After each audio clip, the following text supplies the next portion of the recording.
Let me tell you a story. You see that guy over there? There. No, there. I know, they all look alike in their black suits and ties. Wait, they'll come around again. It's a little like starlings, isn't it? Or bees. Or vultures, maybe. There he is. Still, you don't see him? Just another faceless cog in the machine, I suppose. The thing is, long ago, you couldn't miss him. Even if you wanted to, you couldn't. He was just there, in your face. If he wasn't driving you crazy, he was dazzling you with his dreams. What's that? Is he my ex? Heavens no, I hated him. He was the worst. You know, the kind of guy who wears a suit but one of those high fashion things and instead of a tie wears it open at the neck to show like a key on a chain? Who always wears a fedora and whose shoes never scuff?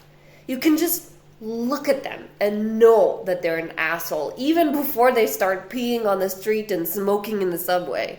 Every idea they have, especially the ones that were your idea and they conveniently forgot, is the most amazing ever. Everything they do is worthy of being enshrined in the Hall of Fame of human beings. He was like that. God, he was insufferable. We worked at the same startup for a while. He stole every idea from the rest of us and presented them to the CEO like they were his. We used to talk about how we'd murder him on our breaks. He acted like he was the CEO's hand-picked successor, even though he had the same job description as the rest of us.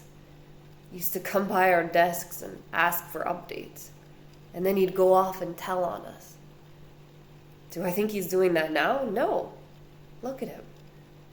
Can't even tell where he is. He's just a pawn now, and probably he knows it. He might jockey for a position with his coworkers, but everyone knows how it works. They have a boss who has a boss who has a boss, and you can't bluff your way to the top anymore. You kiss ass and do your time. What happened to him? That's the right question to ask. I mean, what happens to any of them? I'm not sure anyone aspires to be one of those penguins. Indistinguishable and chained to the desk. Certainly, that's not what he wanted. I'm sure of that. He wanted to make his own company.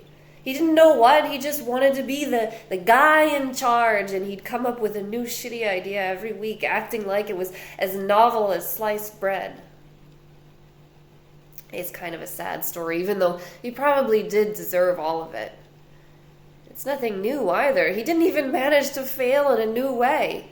He tried to start a few companies. Some of them never got past the starting line. A couple he managed to get funding for by bullying or charming investors into it. Who doesn't love an ambitious, fashionable young man? The companies didn't work because he didn't know what he was doing. He lost a lot of money and ended up deep in debt, tried to win some back in gambling and got in deeper. For a little while, he was sleeping in that park down the street. Can you believe it? You wouldn't have recognized him. Like most young men who fail, he wore it badly. Did he sell out? Well, of course he did. He didn't have a choice. He went past rock bottom until his pride ran out, and he crawled back to an old friend to beg for a job. He started at that company a few years back. He's just gotten his own desk, so I hear. I told you it's a sad story, didn't I? It's just so boring, so typical, and it was his fault. How do I know all this? I guess that's the better question. Well, I'm the one who gave him this job. Okay, not exactly. A friend works there, and I encourage them to do it. No, I don't know why. I felt bad for him a bit, but I guess at the end of the day, I knew he wouldn't be able to cause trouble here.